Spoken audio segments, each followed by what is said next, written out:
Welcome back to Portfolio, everyone. And today we're going over the top 4 dividend ETFs you can buy right now.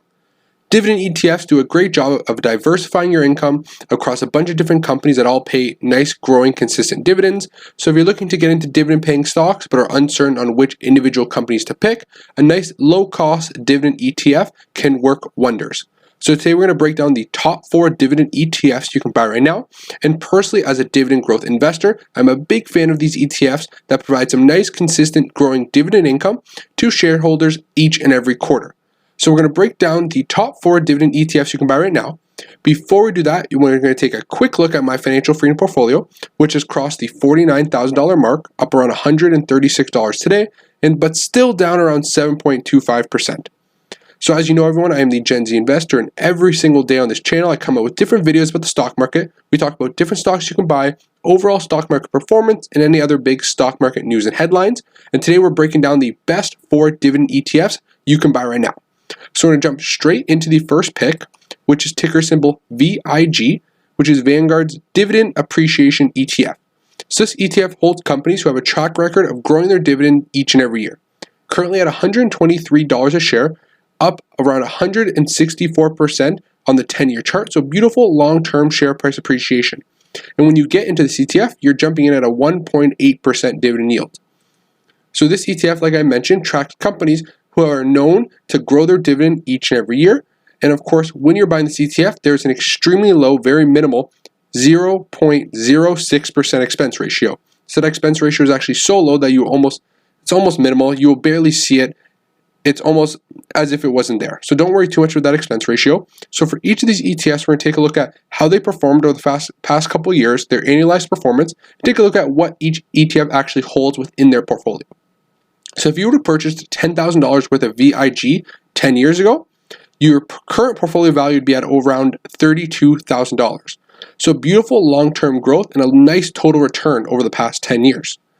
If we take a look at how this company and this ETF is diversified, you can see here that it holds 214 stocks. We take a look, it is nicely diversified across a bunch of different sectors. Some of the larger sectors include industrials, healthcare, consumer, financial, both type of consumer services and goods, a little bit of technology and utilities in there as well.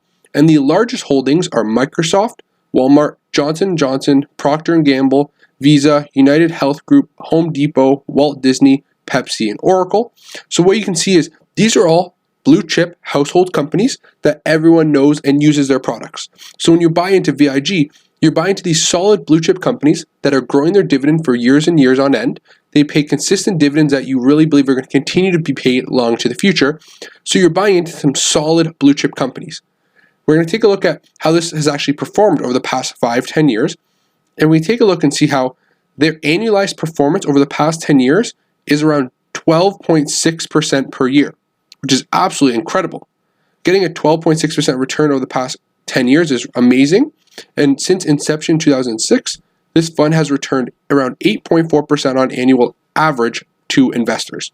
So overall, a beautiful return. The S&P 500 returns after inflation around 7 to 8% per year. So getting this 8.4% average annual return is great to see from VIG.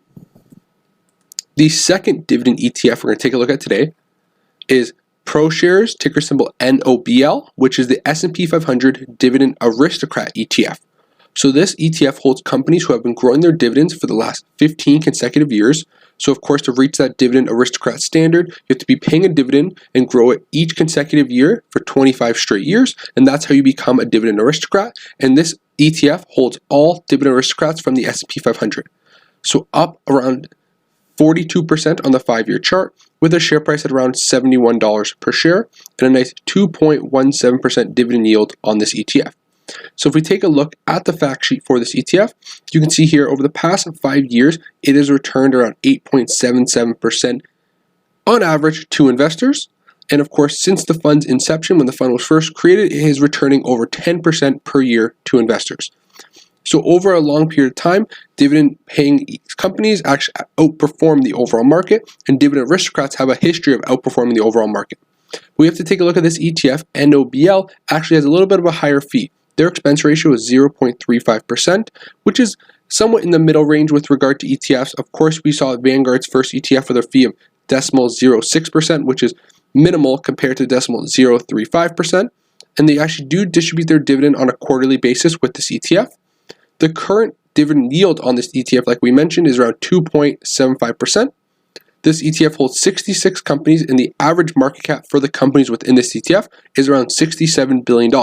So of course, when you buy into this stock and this ETF, you're holding large cap blue chip companies once again.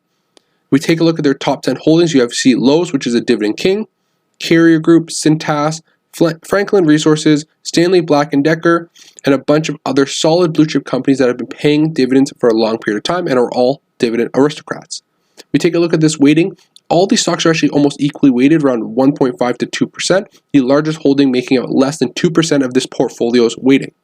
If we take a look at what sectors actually are held within this portfolio, you can see industrials make up the largest. They make up around a quarter of this ETF at around 25.84%. Consumer staples make up a large chunk at 18.52%. Materials at 12.8%. Consumer discretionary at 11%. So of course, a lot of dividend investors are a huge fan of dividend aristocrats. We love that consistency. We love that streak of growing dividends. So this ETF, if you're looking for to get into those companies that have a history of growing their dividends, NOBL may be the right one for you. The third dividend ETF you can buy right now, what may be a nice addition to your portfolio, is ticker symbol SCHD, which is the Schwab US Dividend Equity ETF, around $54 a share right now, and on the past 5 years it is up 41%. So this ETF actually pays a little bit of a higher yield at around 3.36%. If we actually jump over to Schwab's exact website and take a look at this ETF and their facts, this is an ETF that holds nice dividend-paying companies that have strong, reliable dividend histories, but have actually continued to grow their dividend over the last couple of years. This equity and net expense ratio for this ETF is at around 0.06%. So same as ticker symbol VIG, very minimal expense ratio, almost unnoticeable when you take a look at total returns and average annual returns. So we take a look, like I mentioned, the shares are around $54, $55 right now, and this very minimal expense ratio. If we take a look at how many holdings, this ETF holds around 104 companies, which shows that you are diversifying your equity and your money, a bunch of over 100 different stocks. And the current yield with regard to how they show it on their website is 3.54%. So a nice, beautiful dividend yield. Not a low 1.8, or this has a beautiful dividend yield around 3.54%. The S&P yields around 1.7. So when you hold this equity ETF, you're actually getting a yield to double the rate of the S&P 500, which is nice if you're looking for that consistent dividend income. Taking a look at how this fund has actually performed, over the past 5 years, it's averaged around 9.5%, which is amazing. And since inception, it's averaged around 12% annually over the past 8 years. So that's beautiful to see. This fund has continued to grow very nicely. And if you're looking to hold some nice dividend-paying stocks, this US equity ETF provides that at a very low fee. Moving on, we'll take a look at what the top holdings are. You can see here UPS, Pfizer, BlackRock, Pepsi, Qualcomm, Texas Instruments, Altria, Verizon, Coca-Cola, Intel, all these companies, IBM is the final holding, not Intel. All these companies are solid blue chip companies that have amazing dividend histories. They have grown their dividend each and every year over numerous years. And once again, the highest weighting in this portfolio is around 4.6%. And you can see all the top holdings have a yield close to, a weight in the portfolio around 4%. So overall, very nicely diversified portfolio. You're not getting into one stock more than others. And with regard to how the sectors are weighted, you can see a quarter of the portfolios in financials, industrials, consumer staples, and of course some tech. And this is a full stock and full equity portfolio. The final dividend ETF we're going to take a look at today is Vanguard's High Dividend Yield ETF, ticker symbol VYM, at around $81 a share right now. Over the past 10 years, they're up around 117% with a very nice 3.6% dividend yield. So once again, you're getting a nice dividend yield on this stock with an extremely low minimal 0.06% payout ratio, which of course is why Vanguard is one of the market leaders with regard to low-cost ETFs. Both of their ETFs on this list today have such low expense ratios, you will almost not even notice them, and they're so minimal, they take up very little of your total returns.